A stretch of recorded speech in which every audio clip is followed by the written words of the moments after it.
Hello, everyone. Welcome back to another week of Gospel Allegiance. I am your host, Nick, and thanks for being here. Let's go ahead and get started. Woohoo. Of course, this doesn't. Okay. So, faith or allegiance? Um, Bates, now starting off with getting into definitions of things, and this is the part of the book where he starts to get really technical with language and things, especially where pistis is used, which this is all centered around. Mm. The idea is that we need to, because this is where he starts to make his case in earnest. We just have to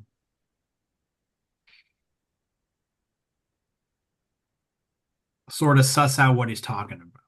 So, for starters, Bates does not argue that faith equals allegiance, nor that does pistis does not primarily mean faith or faithfulness or trustworthiness, right? Mm-hmm. Because pistis being tied to faith and trust as the definition is integral to the meaning of pistis. But Bates is saying that what now that pistis could mean loyalty or trustworthiness, which in English ties to allegiance.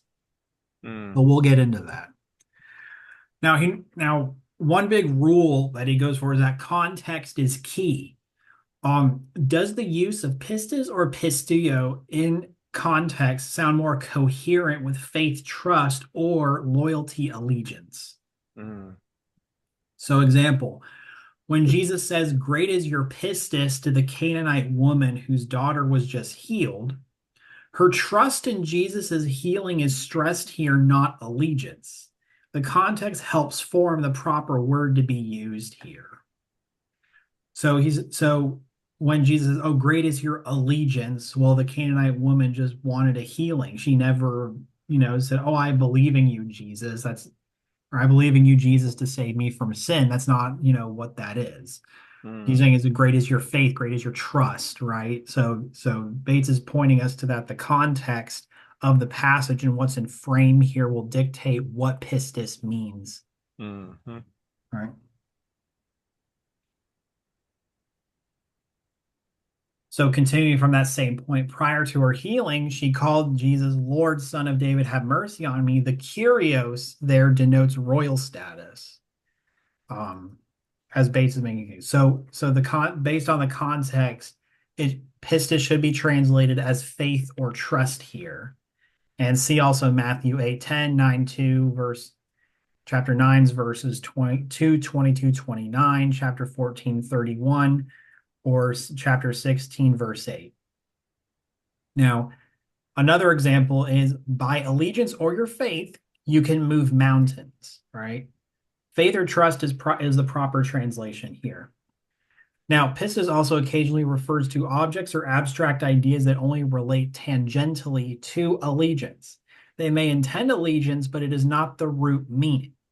Like I said before, with pistis' primary translation being faith or trust. Mm. Now what I propose in contrast to Bates is that would loyalty be a better word than allegiance? But Bates argues later that allegiance is the best way in English to describe said loyalty, said pistis Yeah. In the English definitional frame. Okay. So the idea being that there is a functional difference between loyalty and allegiance. They are not synonyms. They're simply close, but there is a functional difference, right? Kind of, yeah, because the idea with loyalty is that loyalty comes from fides, like the Latin fides, which is where Mm-hmm. it's like trust, trustworthiness, loyalty, steadfastness. That's where loyalty is. And I think that's what he's getting to his point here, but he says, but it's like a continuing thing in allegiance. And so that's why Bates uses the word allegiance here instead of loyalty. So the one bone of contention that I'll pick with this is the thing that's being talked about is moving mountains. And given my last 2 years, 8 going on 9 months of study, I read mountains. I no longer read mountains through the standard 40 years of mountains equals I've got this really big problem and my car won't start and I got to get to work. My mountain now becomes my non-inoperative car and I've got faith to move my mountain and get my car started. I don't think that's the mountains. I think that's a 21st century anachronism thrusting 21st century ideas back onto the text. And I don't think when Jesus talks about mountains that uh, he's got 21st century cars in his mind. Yeah, it's a Um, geographic feature. yeah, it's a geographic feature, but I think it's also a theological feature, and that's my point. That's what I'm headed for. Oh, okay. Right. So I'm not entirely convinced that mountains here, that pistis coupled with mountains can't be stretched into allegiance if the framing is right. If we're talking about something other than dealing with um, fallen rebel gods, then sure. But once it enters that arena, I think you've transited away from uh, loyalty or even trust directly into allegiance, or at least you're living at its doorstep. Well, Bates's big overarching point is that while he does use allegiance as the definition of pistis, it doesn't work everywhere. And so Sure. we have to know the context of what these things of what's being said. Yes. And so we can ascertain the proper use of pistis in this context. We're going to get into it further. Correct. Yeah. I'm just nitpicking here at his example. Yeah, I'm not because saying he's wrong. I'm just being picky. yeah. Yeah, because the context, yeah, because again, context is key Hmm. of, what the pistis in the context is alluding to. Because again, like by faith, if you have faith, if you have pistis the size of a mustard seed, then by pistis you can move mountains. Hmm. So with the context of, the faith or trust the size of a mustard seed translates to this part of the equation too. So Hmm. faith or trust would be the better definition of pistis here as opposed to allegiance.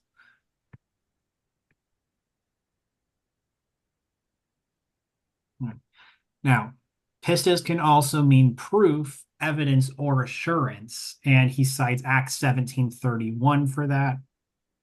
Um, Pistuo sometimes refers to the matter that is believed or affirmed, not allegiance. And yeah, this is where it gets very technical. And just bear with us here. So so when Jesus speaks to the blind man, he says, "Do you pistuete that I am able to do this?" Now, pistuete means belief or assurance or trust, but it's a trust that is, sound on, you know, on or in something, right? It's assured. It's an assurance. It's like a guarantee, right? It's a little hard to explain. Mm. Yeah, it's a little hard to explain, but yeah, we see that root word pistis used here. Is like, do you have faith or do you trust that I am able to do this to heal you?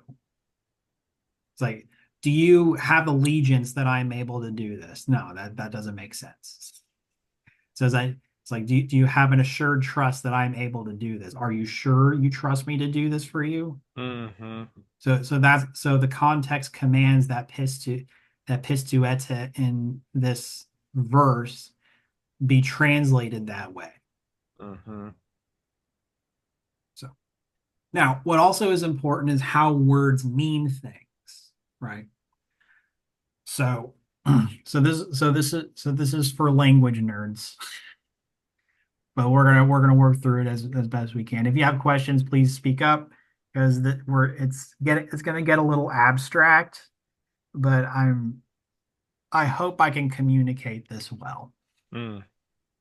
because I struggle with abstract stuff too. Um, all right, so the majority of words have a singular meaning as that word points at a specific prototypical type of object, or a schematic mental representation. That needs to be in English. Yes. So for example, dog, right? What is dog? An animal. Right. Or, And the thing is, but you brought that up in your mind, right? You can mm, visualize in your mind mm-hmm. what dog is, or wrench, or pencil, or CD, Yeah, right? without any other context, it has a primary thing that my mind is trained to uh, uh, to trigger. Right. So wrench, of course, might be a tool for me, but for somebody else, it might be, oh, I wrenched my arm. Doesn't mean I beat my arm with a wrench. It means that I twisted my arm in a way that was very painful. Yeah. Yeah, because yeah, because to continue here and to help fill out what you're also saying, Larry, that Hmm. some words have two or more strong and distinct prototypical meanings like bank, right? Hmm. Hmm. Yeah, because you have bank where you have the bank where you cash your money, you have bank the side of the river, or you have bank when a plane decides to turn. Hmm. The definition of that word will change depending on the context. And we get this Hmm. all the time in English where we have similar spelling words, but they mean different things depending on the context. Like the dove dove into the bushes, Hmm. right? Hmm. English is funny that way. Yeah. Or for example, something earlier is that, glass. We know what a glass is, right? Well, is it a glass cup? Is it glass panel? Is Hmm. it glass like, we as used as like a slang word, like when we glass Iran by dropping bombs on Yeah. it, you know, Yeah. Or is it a magnifying glass? Because you can just say glass. exactly. Right. Or a spyglass. Exactly. Hmm. Yeah, so it all depends. So again, so what he's saying is that in a roundabout way, he's nerdily saying that we tend towards single definitions of words, but Hmm. those words sometimes have different meanings depending on the context they're used, Hmm. right? But it's the same word, right? Hmm. So we select and apply the social frame when participating in the meaning making process. We use social and cultural knowledge to apply the meaning to the situation or context at hand by identifying the best social frame, Hmm. right? So, like the words that we were using, essentially, it's that depending on the context or the context of the sentence in which the word is used, it will take that definition that you mean. Hmm.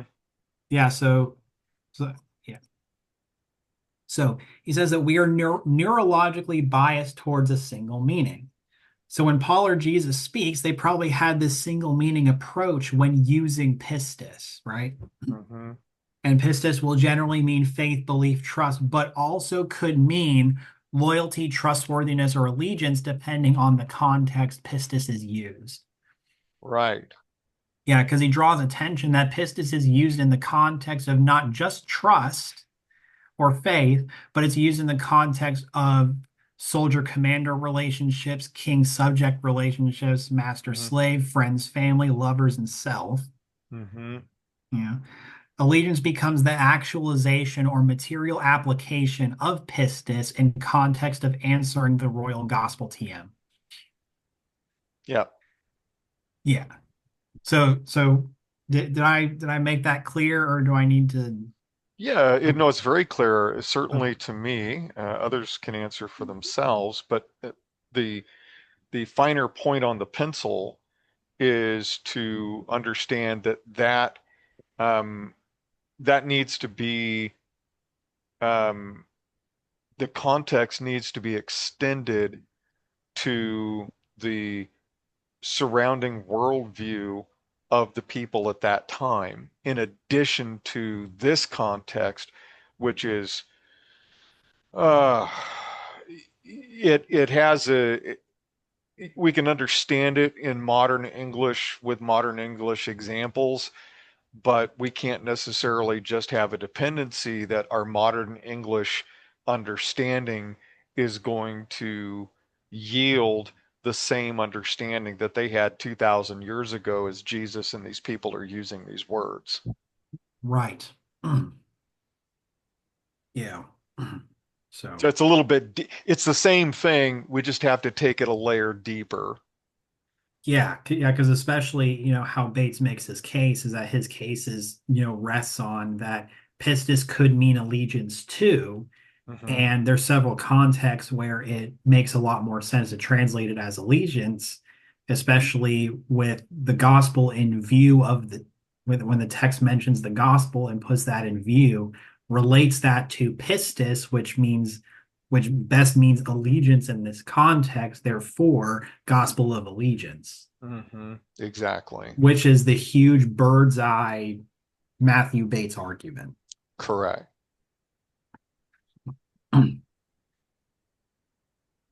Now, the gospel purpose. So, what is the purpose of the gospel?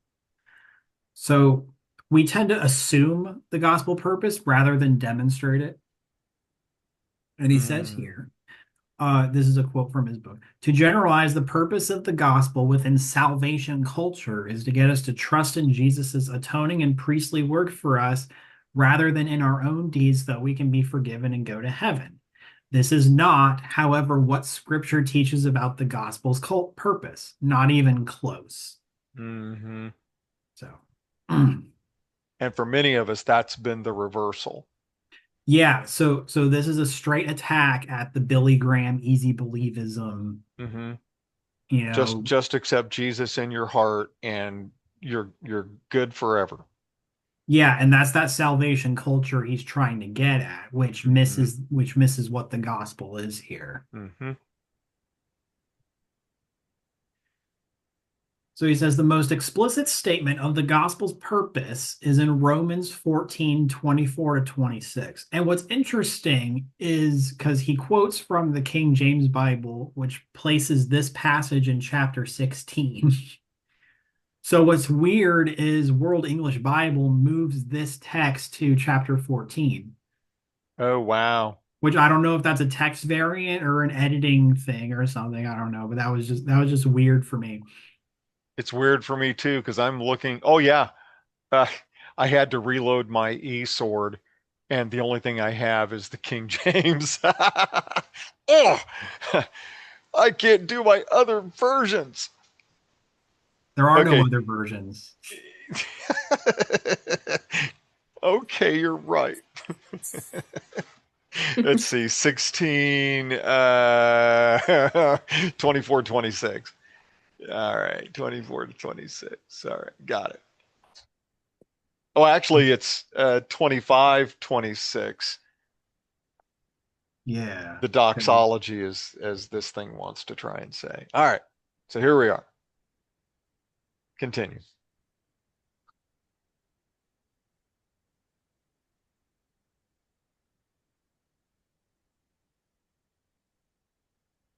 Yeah. World English Bible moves it to Romans 14 right here, which is so Hmm. odd. Yeah, that is odd. Anyway, it says here, now to him who is able to establish you according to my good news, Hmm. Evangelion, and the preaching of Jesus Christ according to the revelation of the mystery, which has been kept secret through long ages, but now is revealed and by the scriptures of the prophets according to the commandment of the eternal God, is made known for obedience of pistis to all the nations, to the only wise God through Jesus Christ, to whom be glory forever. Amen. So he goes and picks this passage apart because it has a lot of themes that he's trying to that relates to his point. So the trademark gospel is placed alongside the activity of preaching about Jesus the Messiah, which is the main content, right? Yep. Now, it also reiterates Bates's point that the gospel equal just is Jesus is king, right? Mm-hmm. The trademark gospel is responded to by the obedience of faith, which is hypako and pistis of all nations. Now, Mm-hmm. pistis can mean loyalty, but the gospel and its purpose is for the world to believe that Jesus is king. Mm-hmm. So that's your salvation right there. If you're a Baptist preacher or it's like, oh, what's the gospel? Is that it's right here. It's like, what's the deal with salvation? Right here. Mm-hmm. Believe that Jesus is king. That's what it is. That's the point. So Paul speaks again in Romans 1, 1 through 5 for the obedience of pistis in all the nations, right? And it's Mm-hmm. funny because you have kind of parallel texts from Romans 1 and Romans 16 Or where 14. that's used. Yeah, Yeah, depending on because he what you uses read. because he uses that same phrase, this hypako and pistis. Mm-hmm. That's really bad Erasmian-esque Greek, but please bear with me. All right. The gospel is a commission sent to the apostles as ambassadors and heralds, done on behalf of or in the name and power of Jesus. Much like how like a medieval knight or page, like a local duke or a lord would have a herald go before him saying, make way for the duke. He's Mm-hmm. coming. He's so great. He's the Or throw out conqueror. your dead. Huh? Or throw out your dead. Yeah. Bring out your dead. Yeah. I couldn't help it. Yeah. Sorry. Yeah. Yeah, but again, it's the idea of heralding and proclaiming this message that Jesus is king. Mm-hmm. Yeah.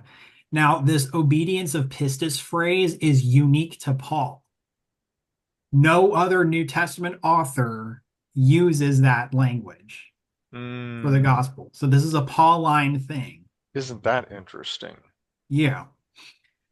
And he You says would that think that they would all be. Wow. That's rather revealing. Okay. yeah. So his mission is to offer the Gentiles his faith as a sacrifice to God, and by doing that, he also fulfills the ministry of the gospel to Jesus Christ, though he is not a priest, because he professes himself he's a Benjamite, and there's other scholars that posit that he's a Herodian, or he's one of these guys who's in with the Roman government, but that's for another day. Mm-hmm. That takes a lot more study to get into, but yeah. Yeah. God's saving power. N.T. Wright, the Chadliest Anglican scholar of the moment, Mm-hmm. he says the gospel not merely possesses God's power. Oh, not merely possesses God's power or is accomplished by God's power, but simply is God's power. Hmm. Also, Paul has discovered in practice, in city after city, that announcing the good news that there was one God who now claims the world as his own through the crucified and risen Jesus is in itself powerful, and all that power is God's. So, N.T. Wright is focusing on that statement that there's one God who claims the world as his kingdom through the crucified and risen Jesus as its monarch. Mm. And in that statement lies the power of God to save you. Mm-hmm. Yeah, so that's what N.T. Wright's saying. Mm. The trademark gospel is about Jesus' saving career, and it provides benefits as we unite with him through allegiance. These benefits are the work of the Holy Spirit. Now, Jesus as Son of God in power is coextensive with the domain of the Holy Spirit. Romans 15 states that the Gentiles have been brought unto obedience by the power of the Spirit, and it fulfills the gospel of Christ. And that's that obedience, like that obedience of faith Mm-hmm. statement that we get from Romans 1 and Romans 16. Mm-hmm.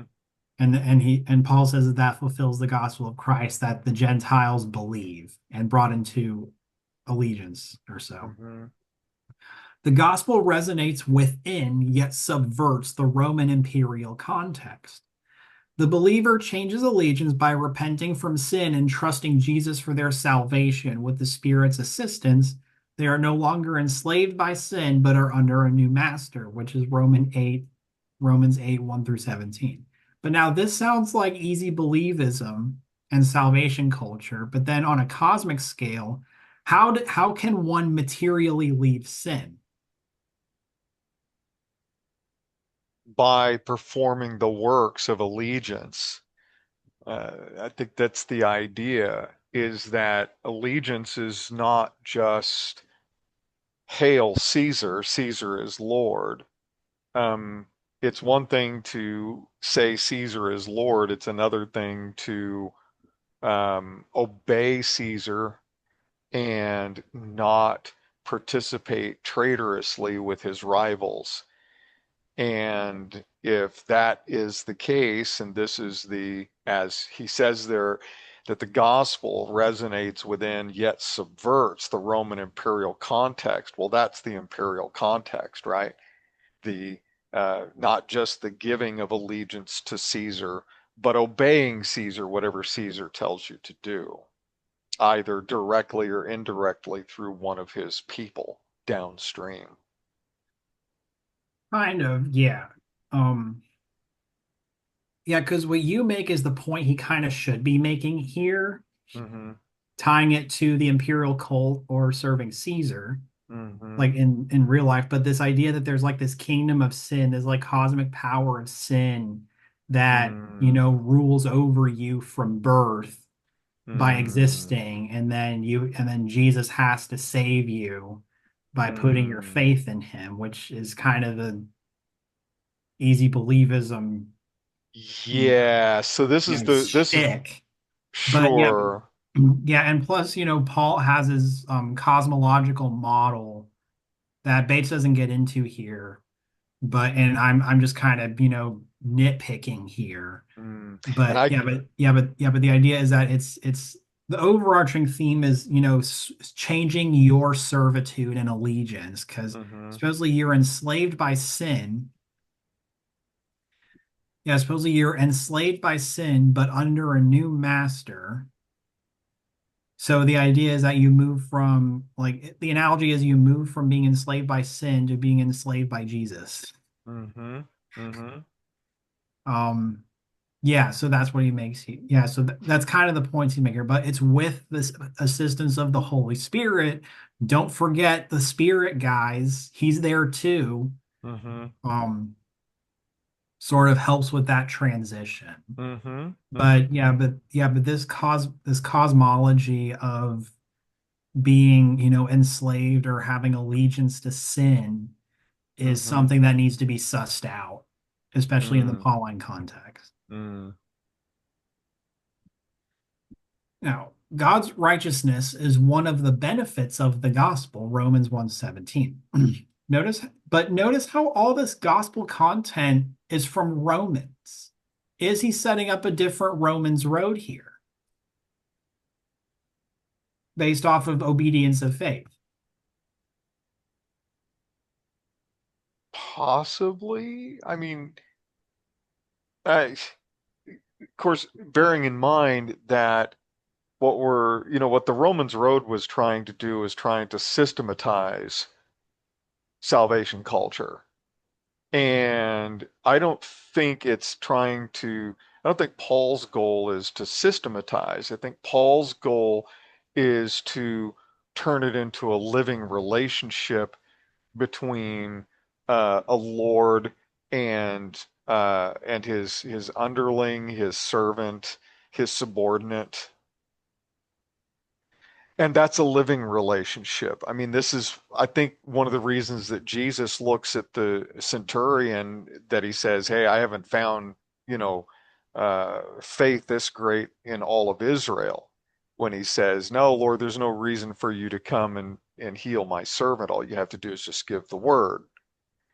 And then the centurion, of course, paints the immediate picture that the reason that I know that is because I also have men under me that do what I tell them to do. And I understand that uh, the thing that is inflicting my servant is under your command, and all you have to do is tell it to go, and it'll go. So it's a living relationship based upon two people within that relationship that understand who they are in the relationship. And it's not a systematized, oh, gee, follow this, this prescription and you'll be okay.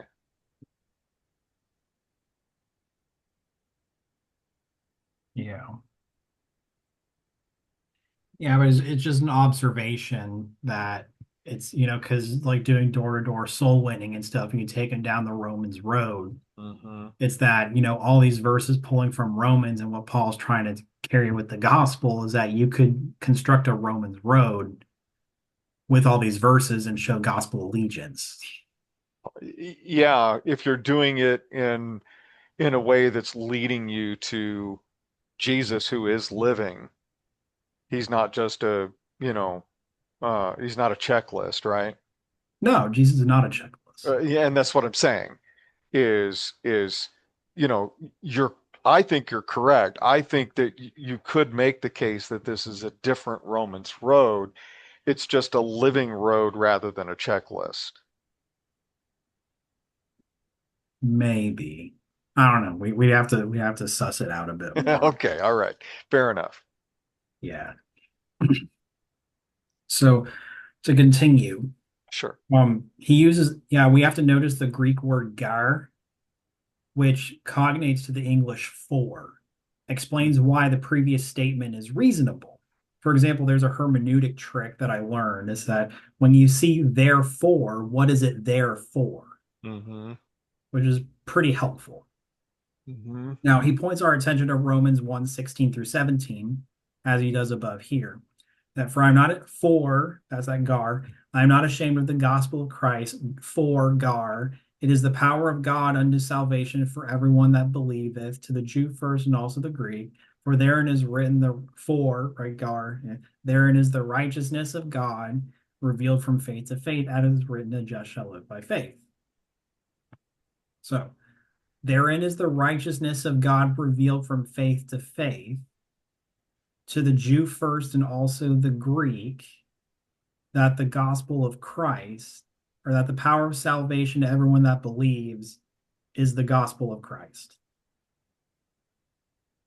So we kind of work backwards and construct his point again, but we see how it all ties together with the fours. Mm.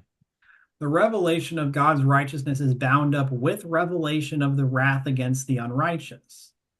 If we see God's righteousness as having a strictly saving function like justification or innocence that we receive, totally apart from the condemning function, we have oversimplified and missed the point. We'd be focusing on the wrong thing, essentially. The righteousness of God is both mercy and wrath and is a gospel benefit. Mm. So, with all the theodicy talk by skeptics, it's that it's mercy and wrath, both.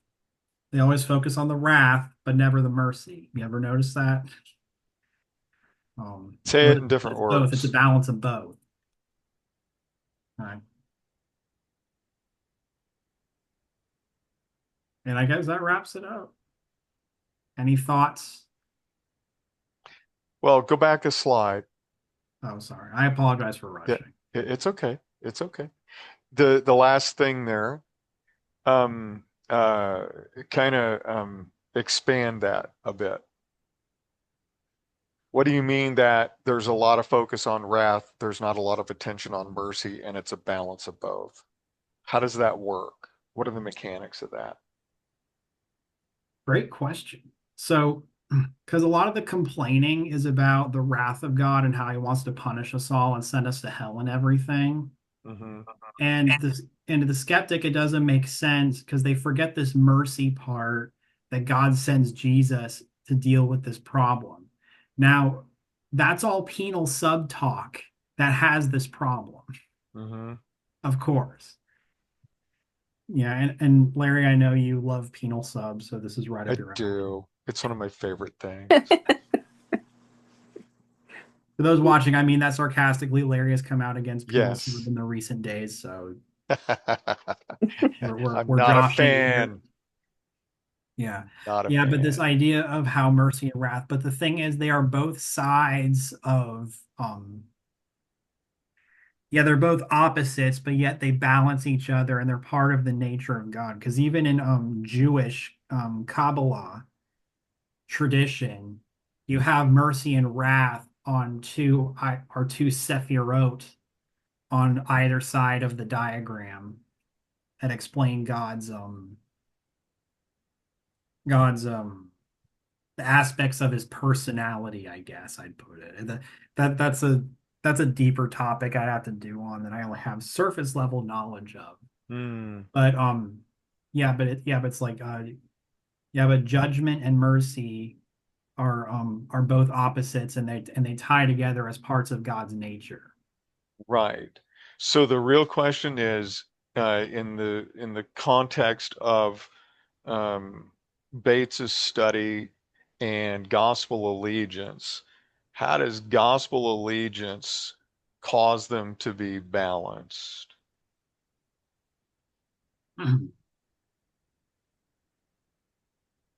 Um,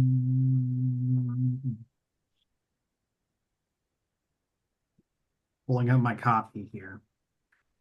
Okay. Yeah, because he words it this way. Yeah, because it's that we the revelation of the righteousness of God is tied with the revelation of the wrath of God against the unrighteous. Mm-hmm. Like it says up here, that we're given both God's righteousness in saving and his wrath against the unrighteous. Well, like we get them both handed to us at the same time. Mm-hmm. And he says here the righteousness of God relates to judging wrath, but also a gospel benefit. Working through the remaining puzzles will add information about the righteousness of God. So this might be a tune in next week thing, Ah, fair enough. as it seems a little short. Yeah, because he's about to go into Habakkuk and the Habakkuk, the Bible, not the Habakkuk Pesher. I know Mm-hmm. we're Dead Sea Scrolls fans here, but it's the Habakkuk Bible passage Mm-hmm. to sit and flesh this out a little more. I see. Because yeah, Okay. because he's saying is that the saving power of the gospel is tied to these two revelations of God, which is his yeah, the power of God unto salvation for everyone that believes. And then the wrath of God has also been revealed to those who do not believe. Mm, So I think what this is Romans 1 verse.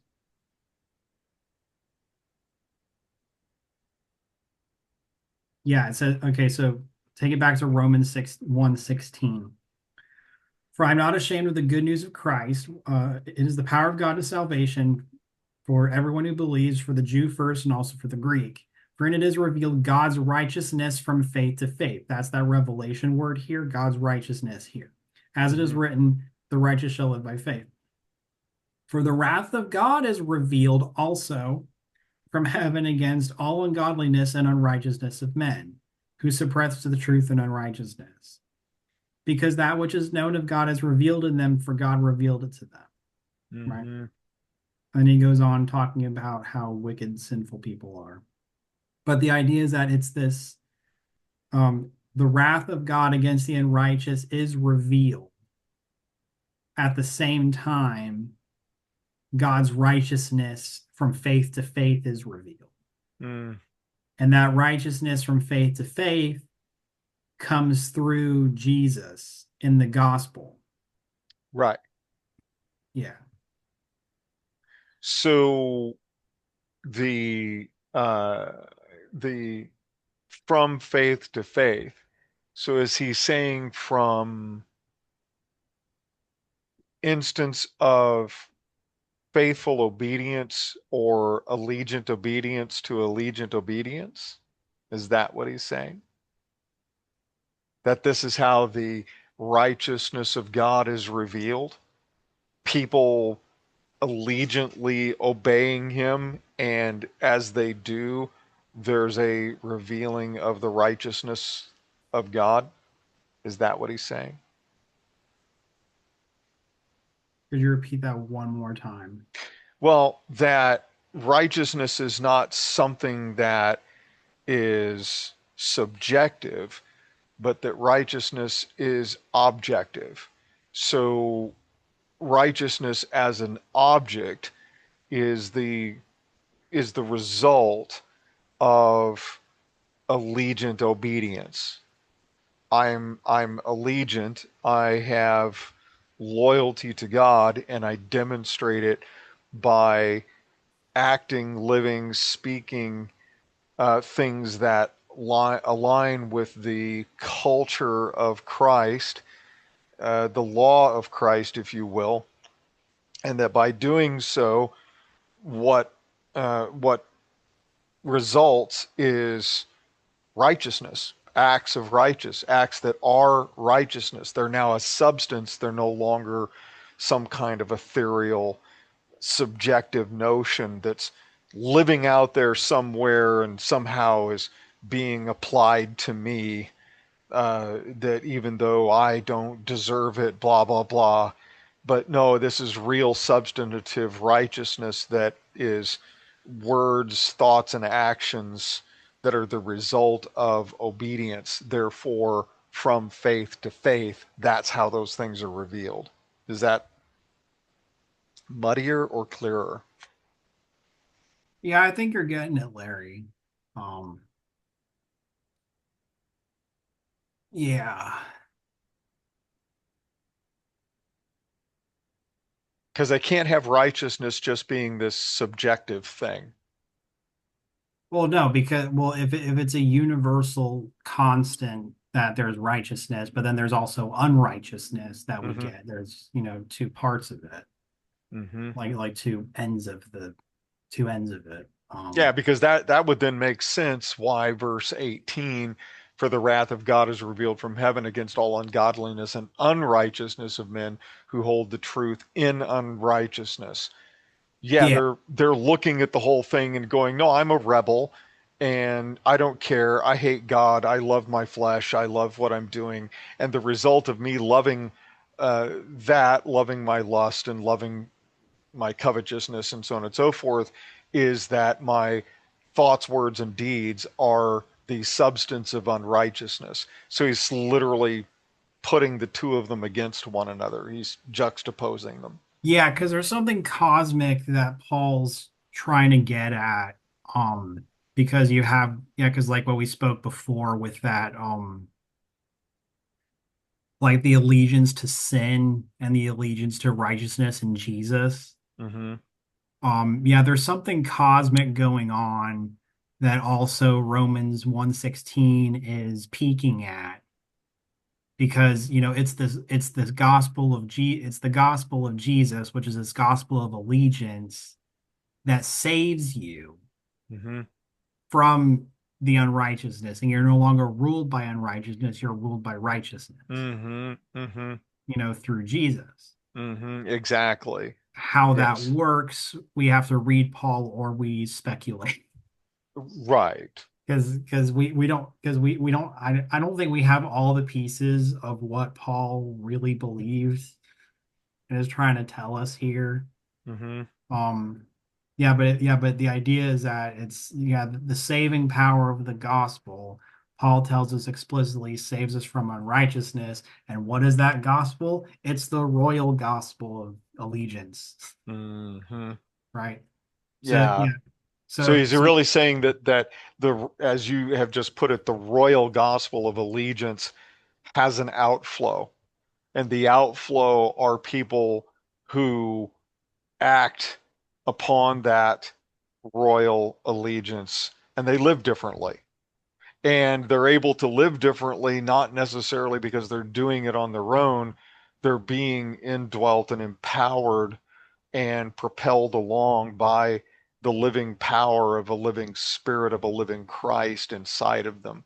Again, it's not a checklist of, oh, if I do these things, I'm righteous. It's a living relationship with a living King empowered by a living Spirit of God to do something that I wouldn't otherwise be able to do, which was, I think, is proved out in Adam, that Adam is operating without the Spirit of God and he fails. Whereas Jesus comes along as second Adam, gets filled with the Spirit at his baptism, and the proof that a man in collaboration with God can overcome and succeed where Adam failed is now uh, completely exhibited in Jesus. And so Jesus now becomes the forerunner and the model. That's an interesting take. Um, And where we fail, where we continue to have struggles, this is where we now have Jesus as continual um, uh, high priest and healer, that we can fall back um, on grace. Grace is now sufficient. That God understands the trajectory of who we are. He also understands our frailty, and He also understands that in this life that we are not completely without sin. He's not looking for people who are utterly sinless. He's looking for people who are utterly allegiant, even though they from time to time stumble. I think it heads back into the territory of what, he's washing the feet of the disciples, and Peter's like, "Oh, wash everything," and he says, "No, no, no, no, no, you don't understand. You're already clean. You just your feet." Your feet have been mucking through the dirt of the world. All I really need to do is clean off your feet. And I'm going yeah, to but have to do that periodically. we also need to be careful we don't fall into the error of spiritualizing absolutely everything to where we lose any material application. I thoroughly agree. Absolutely. Yeah, Yeah. because it's very easy for us to spiritualize absolutely everything, especially in Yes. the like hard biblicist Protestant tradition. Hmm. Like you see this in evangelicalism is that like so many things are spiritualized to where is that there's no real substance for anything anymore, and that's why they kind of don't know what they're doing. Right. Yeah. Um, So just for the folks that are perhaps listening to this in the future, uh, give an example that you have in mind, because I'm sure you do. What's the well, thing that they spiritualize that you want to materialize? um, the Eucharist.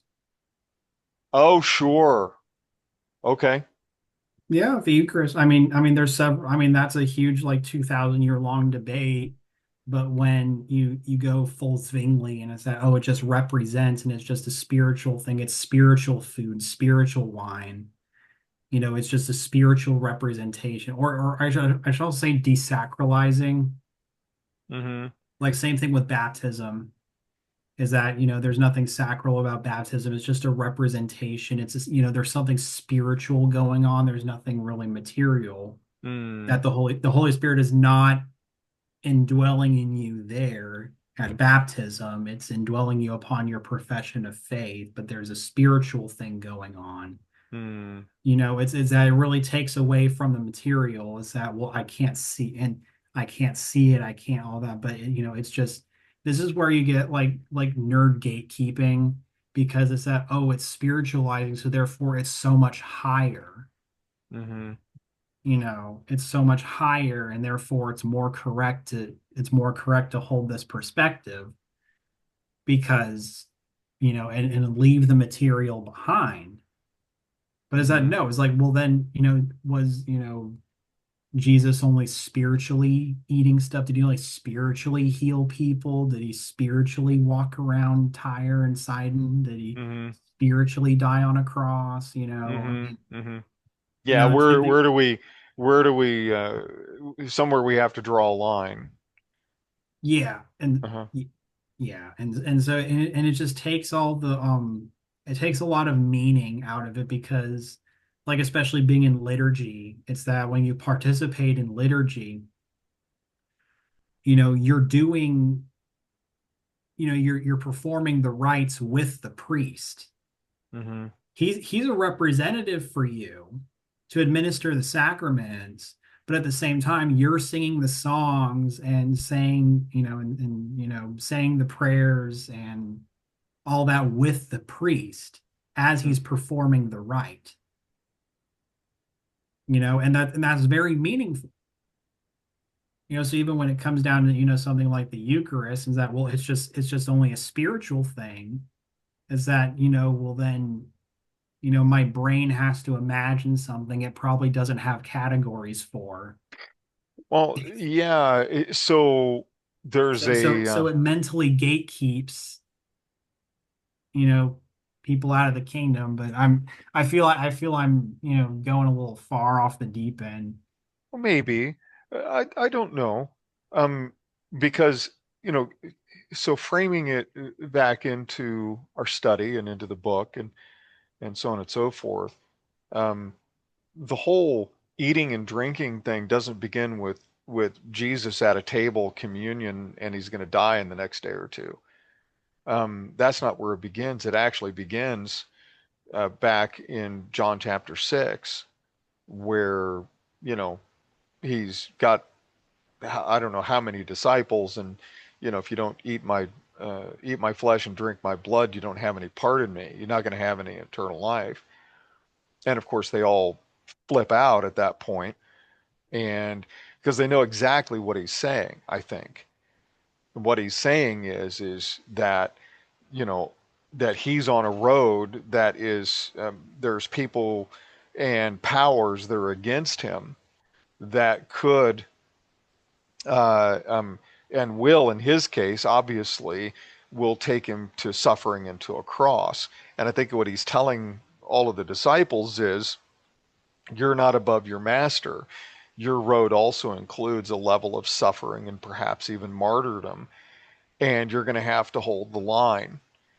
And they obviously, some of them look at that and say, "No, sorry, we're not aboard with this." Bye.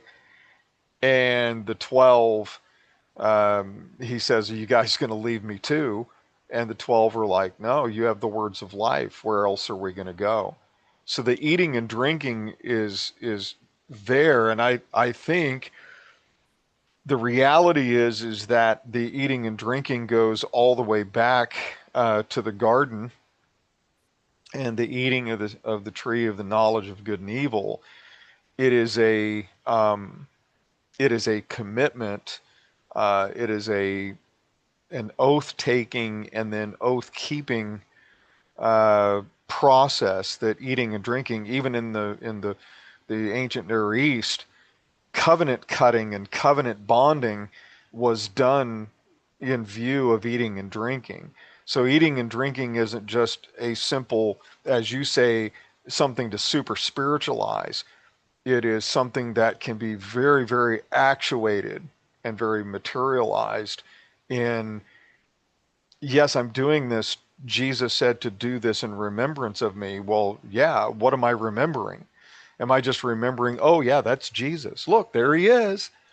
No, I think it's, no, look what Jesus did. Look at the road he walked. Look at what it is that he suffered to get to where it is that he's at, and he's calling us to flow along behind him. This whole thing is a constant memorial. It's like having all those standing stones that Jacob puts up in the wilderness, or Moses puts up in the wilderness, or Joshua puts up, and so forth. These are all memorials that say, remember the physical thing that happened here, what God did, what you did in response. Remember that. Don't forget about it. And so I think you're very correct to point out that we can spiritualize it to the point that it doesn't have any real active meaning in our lives. But especially with communion and baptism. No, those two things are incredibly real and incredibly tangible. Yeah. So we just have to define what is it about them that are tangible and real, and what does it mean to our thoughts, words, and actions as we're living our lives moment by moment. What does that mean? Yeah. So good, very good study. Very good. Yeah. And I Mike, you've been very silent. Mike, did he fall asleep on us? He might have. That's okay. Mike. What's fascinating is there's a book that N.T. Wright wrote called How God Became King. Hmm. Yeah, and I think that would be a really good study to do that because one, it's N.T. Wright, but two, it's directly relevant to our group and topic. Hmm. So kind of a companion book from your point of view. Yeah, because I looked at Matthew Bates's footnotes where he has these N.T. Wright quotes that we discussed tonight, Mm-hmm. and he didn't pull it from an N.T. Wright book, but he pulled it from N.T. Wright's entry in a commentary Oh. in a Bible commentary, I believe. So, Hmm. yeah, but surprised by hope or how God became king. Um, look like I kick myself that I have not read those books because N.T. Wright is very, very good. Hmm. Um, but yeah, those would be really, really good books. Sure. Yeah. I'm down for it. So, okay. Anybody have anything else? Any questions? Any slides you want me to go back to? Or Oh,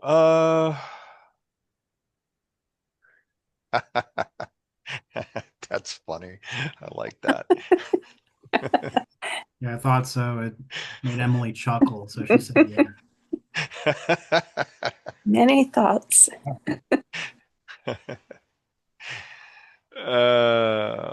Goodness. No, I can't think of any of the slides to go back to. I did have a fleeting thought in there that I was looking over at uh, my eSword program, and I I got focused on it, and for about 10 seconds I lost track of what you were saying, and I thought, well, I'll go back and I'll listen to the video and I'll pick up what he was saying. So it's probably nothing. I couldn't probably find it anyway. Oh, okay. So too bad. I lost. I should have said something right then, you know. But I'm sure I'm not the only one who does that. I used to do that when I was taking notes when I was in college. I'd get focused on writing my notes, and then I wouldn't hear like 15, 20 seconds of what my professor was saying. And I was like, well, it's a good thing I'm recording this. I can go back and listen to it again. Yeah. And then they can test you on absolutely anything and everything. Absolutely. I hate that. You know. Yeah, that's why I would listen to the recordings, rewrite my notes, and rebuild them, and then I'd set about the process of uh, systematically building summaries of groups of notes, and then I would use those as triggers so that I had almost perfect recall when I finally got to the testing stage, and it worked really well. I don't think I could do it anymore. I'm not that young. Hmm. So anyway, but great study. Thanks, brother. This really very awesome. Good Yeah. Yeah, stuff. there's a lot of really good material in here that Bates goes over to, a lot to think about. Because Yeah. yeah, because what I'm really, really interested in is, okay, well, what's the practicum of Jesus as king, and how do Hmm. we live that out? And there's a lot of really weird places that can go, which I'm really excited to talk about because it gets you thinking. Um, but yeah, it's a what does it mean to be allegiant to Jesus? Yeah, absolutely. You remind me there's man, I wish I had more than just the King James version in this new.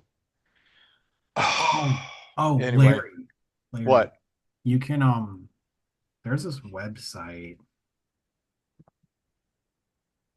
Well, You, that's fine. I mean, I just like reading it in. It, I just I'm not much for King James English anymore. yeah, but It annoys me. there's this website called eSword Library. I'm gonna post it in the chat here, You learned shit.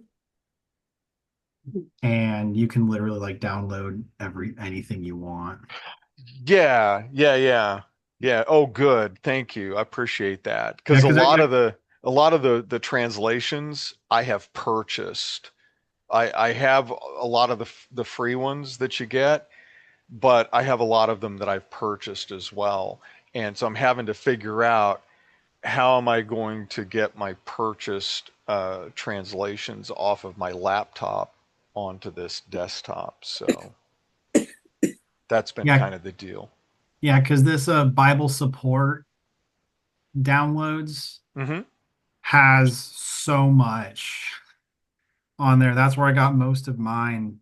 Mm, Um, okay. yeah, I'll and go take a then look at it. yeah, then here's this other one, which is eSword Library. But these are great wet resources because I got all my stuff for free. I ain't paying money for that. Oh, yeah. Call me cheap, but I mean, Yeah.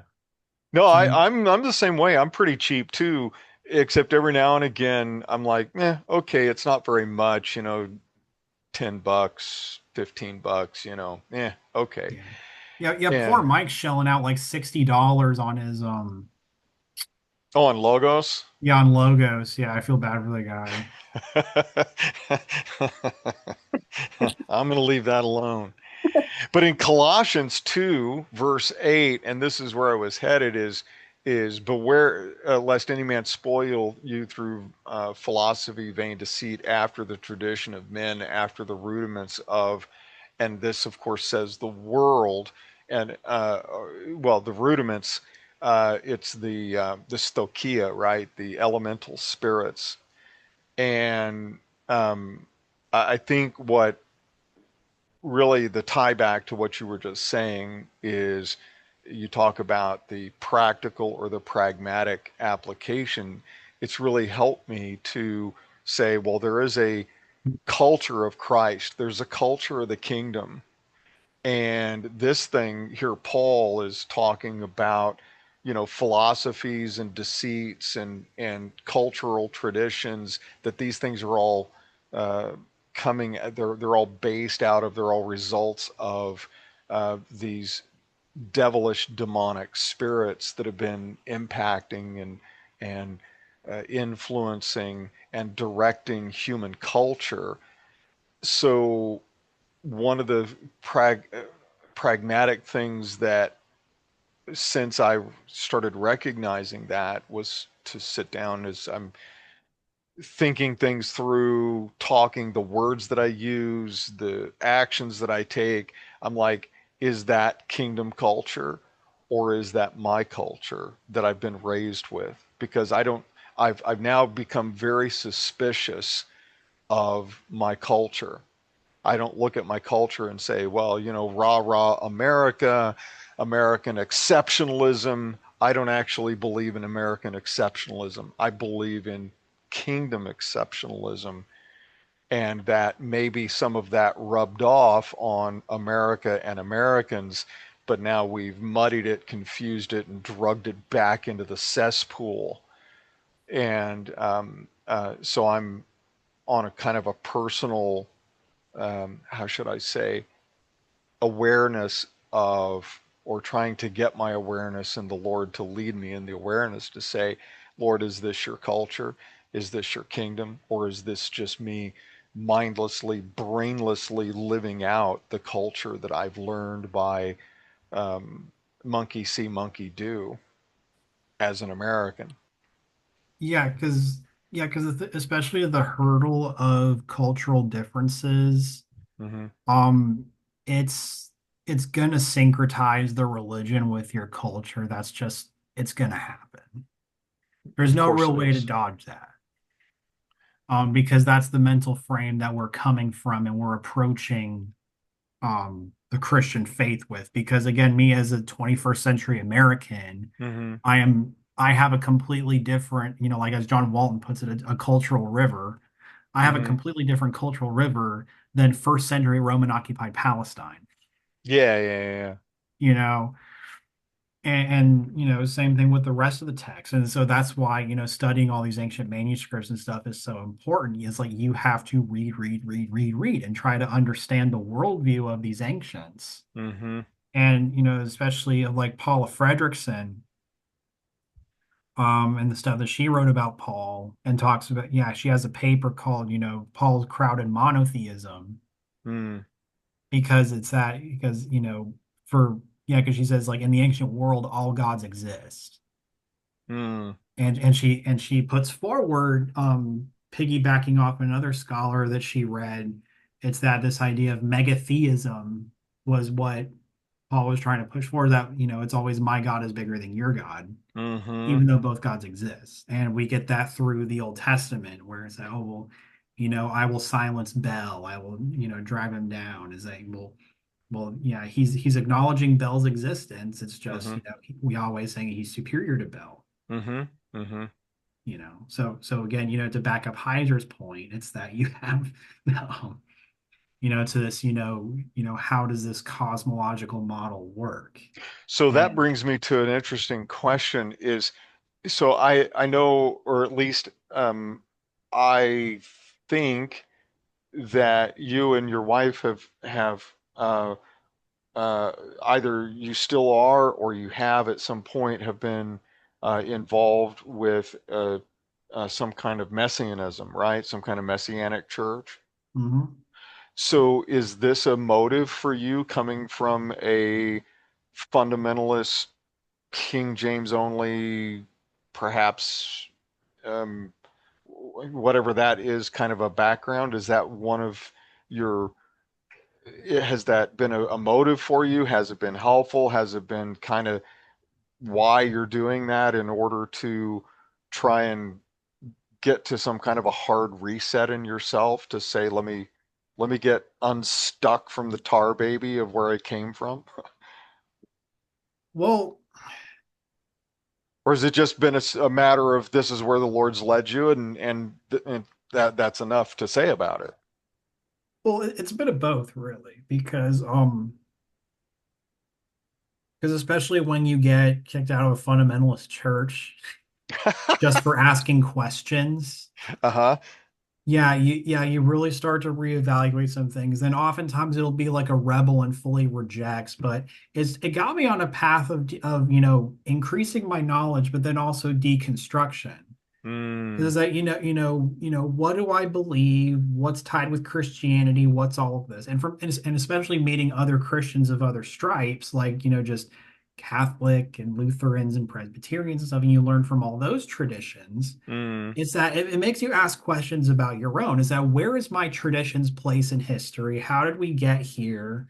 mm-hmm, Why do we hold the doctrines that we do based off of what? mm-hmm, And some other traditions have more substance than others, mm, in things that they do. mm-hmm, And it's about gaining that wisdom. But what happened is that I'm just gonna but especially with and then I took a historic Jesus class in college, which literally changed my life forever because it was just so awesome. mm, Yeah, I believe he's a doctor or he's a professor, Kenneth Hansen.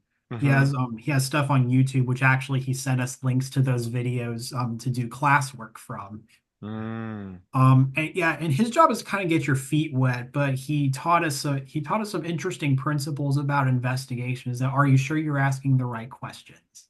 mm, Because mm-hmm, especially with historic Jesus, and there's so many scholars sounding off on the field about Jesus is this, Jesus is that, Jesus, does, is linked to this. And, and we're still going to debate that till the cows come home, until more Mm-hmm. evidence comes out. Mm-hmm.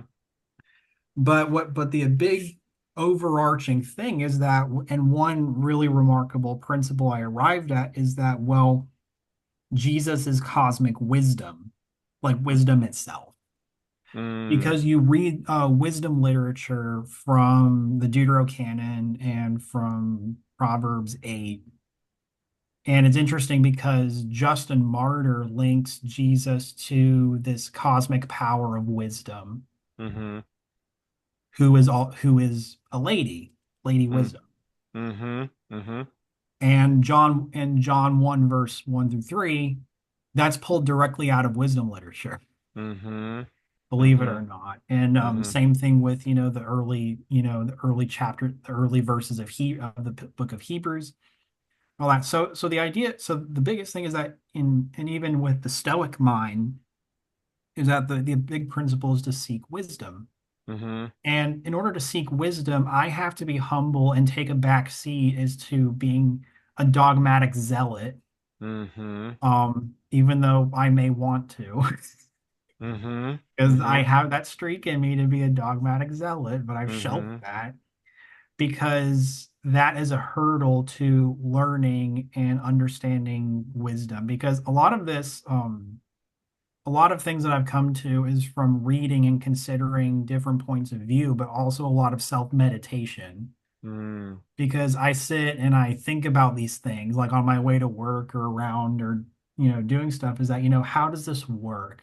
And Mm-hmm. using my reason to help sort of make a cohesive picture of what's going on, or are there holes here in the idea, are there pitfalls, where does this come from, and is it from a Mm-hmm. flawed first principle, and just kind of, experience and reading will do that. Mm-hmm. Will inform you and set you up to be able to do that. Mm-hmm. But the idea is that you simply just take wisdom as a principle. And it's that, well, I decided I'm going to seek wisdom. And by seeking wisdom, I seek Jesus. Mm-hmm. And and I'm just going to trust him to guide me in the right way. So yeah, because Mm. God's not going to drive a parked car. So Yeah, yeah, yeah, yeah, so I'm yeah. I'm just gonna go. I'm just gonna go. I'll trust you'll direct me in the right direction, but I'm just gonna do whatever I feel fit. You direct me. Mm-hmm. And that's led me to where I am right now. Mm-hmm. And I can say I've been quite blessed looking back on where Mm-hmm. I've come from, and I'm just gonna keep trucking along doing what I'm doing. Yeah, Yeah, I because made the comment to Mike the other day when we were talking that um uh that we're both very impressed um by you as a person, that especially coming from where you were, you had it's a real miracle from our point of view that you were able to, like a cat, land on your feet rather than, just getting dashed on the rocks of, atheism or agnostic uh, stuff, of, that sort of thing. And I think it's kind of even for us as well, for, myself, that uh, I tried to turn my back on it, tried to leave it, didn't know what I was headed for, and had to literally beat my head in the dark for 40 years until finally arriving at a place that you seem to have arrived at very young. So, but not saying that one is better than the other, just, because we're two individuals, we're two separate people. God has a point and a purpose, and I was talking with a brother today that, we were saying, yeah, this is, you know God is leading and guiding, and I love what it is that you just said about God's not going to drive a parked car. Um, you have to engage with all this material, Yeah. And it's the engagement, the willingness to engage, ask questions, and challenge the small world that we get placed into by other people, and suddenly to find out there's this huge world of information out here. Oh, Um, yes. it's like a massive playground to live on, and God's out there, and he's like, okay, come on, let's do it. Let's go on the slide one more time. Let's do this. Yeah, because even with deconstruction, it's that like especially I find that it's just so lazy because the people deconstruct and they just end up leaving religion entirely. Mm-hmm. And then they also get like and they probably also get this sort of paralysis is that, well, I don't know where to go from here, but Mm-hmm. I'm certainly not going to put any effort into Yeah. it. And it's that because even I reached a point is that because I found out about deconstruction and it's that yeah, I seem to have underwent a deconstruction, but the thing is, and so the path is kind of before me. It's that, going forward is that, well, am I just going to ditch it all or am I going to and just check out or am I going to investigate these things and work Mm-hmm. my mind Mm-hmm. and, sit and wrestle with these things and Mm-hmm. form my own conclusion, Mm-hmm. form my own position as I learn, Mm-hmm. which is, the rigorous thing to do and the Mm-hmm. wise thing to do because just to sit and abandon it all is just like what good does that do? Mm-hmm. Is Mm-hmm. that and I've said before is that I just cannot be an atheist. There is no way I can be an atheist. Yeah. Yeah, Yeah. yeah, and that's an absolute decided thing. There's no way. So Right. yeah, and so especially like reading but especially like getting out there because I feel also being caged by fear. It's that we shouldn't be caged by fear. I mean, these are Mm-hmm. just ideological principles. That's not going to hurt you. Mm-hmm. It's Mm-hmm. not there's nothing wrong with looking at this stuff, and it's Mm-hmm. that and the stuff is available. And the thing is, Christians have and the Christian tradition has been dealing with pretty much everything for 2,000 years. Mm-hmm. So there's precedent. I mean, even the Christian magical tradition. Are Mm-hmm. we going to deal with that at Sunday school? Mm-hmm. Mm-hmm. No, but Mm-hmm. it's there, Mm-hmm. and you got to deal with it, Mm-hmm. as uncomfortable as it is, and even some principles that even these reconstructionist neo-pagans are trying to Mm-hmm. resurrect in their faith is that yeah, it's very Mm-hmm. controversial. I go to very controversial places, but I'm bold to go there because I want to learn how they think and where they get this stuff from, and can I learn Mm-hmm. something about how deity works as an overall umbrella Mm-hmm. to inform why God does. Because I feel that in the Christian tradition, we go to a conclusion, but we have to take all these extra steps because to go the other way is pagan, Mm-hmm. and that's just making things more complicated than it needs to be. It's Mm-hmm. because we spend so much time saying, no, we're not pagan, no, we're not pagans. I get that, that's fine. Yeah, yeah. But the cosmic principle of the as above, so below, or the masculine and the feminine is like this stuff is universal across every religion. Mm-hmm. And the thing is we feel this in ourselves as like important cosmic principles that we see happening in the real world. Mm-hmm. And people relate that to religion. Like for example, with like El and like the Canaanite god El, and how he's the father god, right? Well, he also has the wife Asherah, and he has the son Baal. Mm-hmm. It's like, well, as the and Mark S. Smith, um, who is a devout Catholic, by the way, and he's quoted by literally everyone on his early Israelite religion research. Mm-hmm. Skeptics love him too. Mm-hmm. Devout Catholic. Yeah, and he says it's that, like how we see the family here on earth, there's a reflection of that in the heavens. Mm-hmm. And so that's how we understand like the sky father, earth mother relationships Mm-hmm. and things like that between these principles. Even the myths and the stories we get communicate principles we see in nature. Mm-hmm. Like how Persephone descends to the underworld halfway out of the year. and then Mm-hmm. comes back in a cyclical rotation. Mm. And that story explains how that relationship works, Mm-hmm. through, the gods being characters and stuff. And so, Yeah. yeah, and especially like understanding how gods and spirits and things work, it's that a lot of people don't know how to even address that. Yeah. They Well, just kind of take it at face value and that's kind of it. But it's that there's a whole ecosystem of divinity that doesn't get really talked about in Christian theology. It's just taken for granted mm-hmm. that, okay, Trinity, moving on. Is that Yeah. well, no, explain how that works a little more. How is that relate? How do you get to the point of a Trinity? Mm-hmm. And so, this is where you get, different, well, there's, heavenly triads and, all the implications of that. And then Mm. there's three distinct parts of God. It's Mm. partialism. Yeah, we call it heresy all we want, but, these are different ways to attack the question. Yeah, so that's really the fundamental thing is um, the honesty and the fearlessness um, to be able to ask all those questions without being terrified that, oh, I'm going to get an answer that I'm going to lose my way. Wow, if you really truly believe that the Holy Spirit is guiding you, then why are you fearful? He's right there.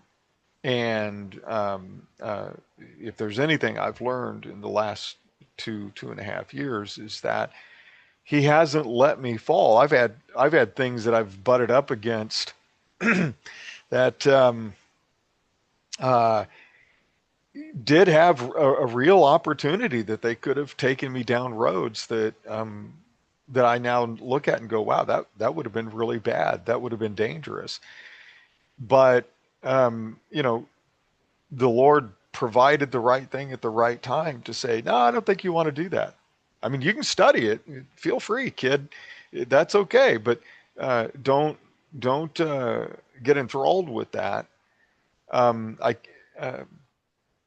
uh, gosh, I can't think of anything that would be super short to describe it uh, Yeah, it's to just we're so fearful, and it's this kind of like, and I think it's that we're sort of set up to fall because we're just so unsure about it. hmm And it is that if you're just so fearful and stuff, it's kind of a lack of boldness on your part, kind of. I mean, hmm not to be rude about it, but is that you can't just say that, oh yeah, God's gonna beat the devil and I have nothing to fear here, and then it's that, oh, well, here's Testament of Solomon that Jesus is possibly quoting, which is actually a demonological magical text from like the third century BC. Have fun. yeah. And is that, oh, I don't want to touch that because demons. And it's like, well, what are you so scared about? The church has exorcists, right? hmm That deals with demons. Yeah, yeah. You, Yeah, you Jesus know, is exorcising demons all over the place. Yeah, I know. I mean, he might have came across this materials. It's just we're so scared that we feel like we're cheating on Jesus, or it's somehow like a weakness on our part, is that we're Yeah. just reading this stuff to understand it. It's like you hmm don't have to believe it just hmm because you read it. It's like you read to understand, and hmm and thereby gaining wisdom. Yeah. Yeah, because again, even in the demon tradition, it's hmm that, every person who touches it has a different take on it that's hmm fundamentally different. So hmm there's no real consistency in any of it. And it's like, hmm oh, it's like, I mean, it's cool. It's good for lore stuff. It's great for your D&D game, but I mean, is that like, should we take it too seriously? I don't know. I mean, do you really believe in demons? Well, then, talk to a Pentecostal who believes that stuff that is, happening in real time. hmm They have that enchanted worldview that our hyper rationalist reformed tradition just doesn't understand because they're at the mm opposite end.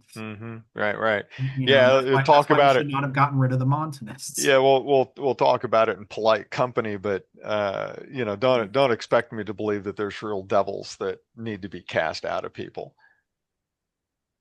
So, well, good stuff. I was just curious, and I think my curiosity itch has now been completely alleviated.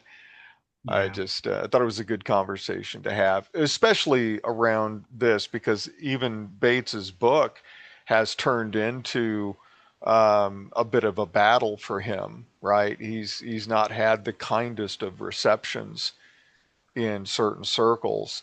So I think, given the context of the book and the topic and what it is that we're studying, that it this piece of conversation right here in the last 30 minutes or so has been something that I think is necessary for folks to hear, to say, hey, have courage, have comfort.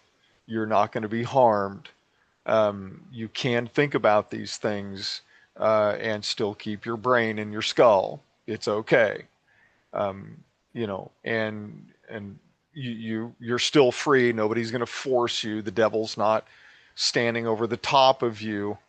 You do have the ability to think. The Spirit's going to guide you, and you're going to be okay. And oh, by the way, you don't know everything anyway, and you're not right about everything anyway. So be humble and start there, and then start Right. asking questions.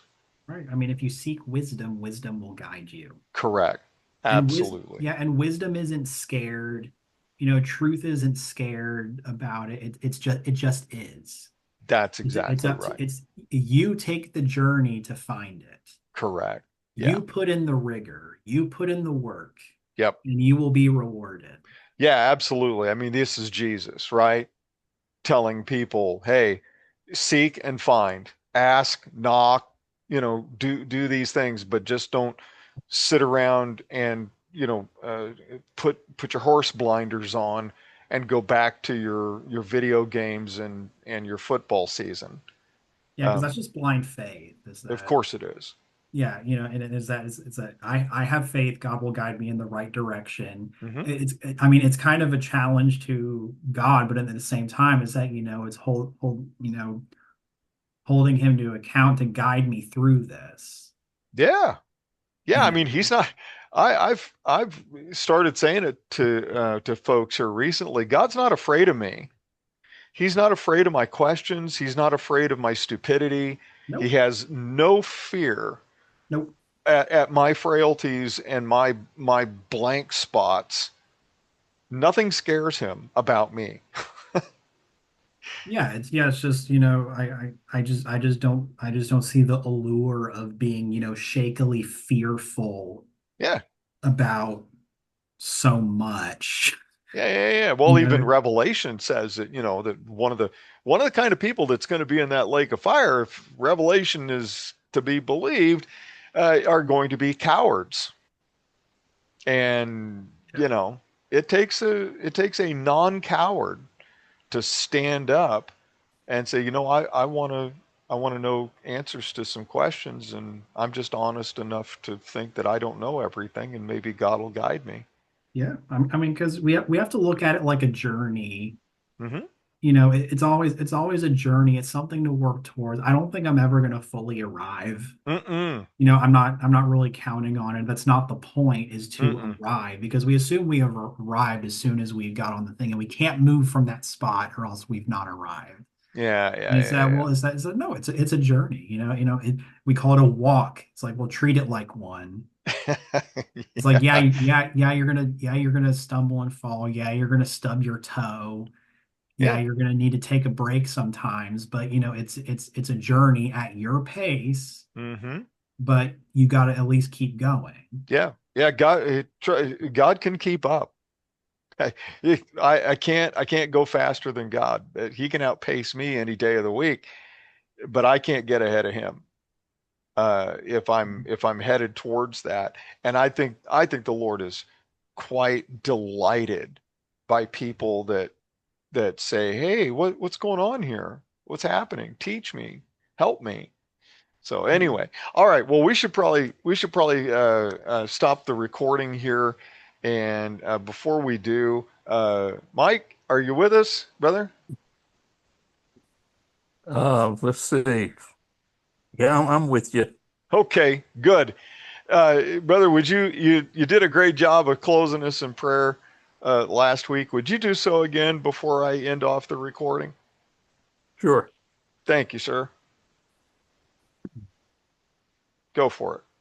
Our Father in heaven, we ask, we come to you tonight, grateful with grateful hearts, um, having been washed by your blood and um, be, entered into your kingdom as it is now. It's already, but not yet, as we know. We ask that you continue to guide us, correct us, and uh, keep us in your care. And as we go through life, help us to recognize when you put people in our paths that need to hear about you, and help them to come to a saving faith, not just through our efforts, but to anyone in the faith who they come in contact with, because we never know if we're going to be the one that plants the seed, does the watering, or does the harvesting. We just ask that you bless each of us as we go through the coming week, and keep us all in safe in your arms. And we ask this in Jesus' name. Amen. Amen. Amen. Amen. So I'm going to end the recording.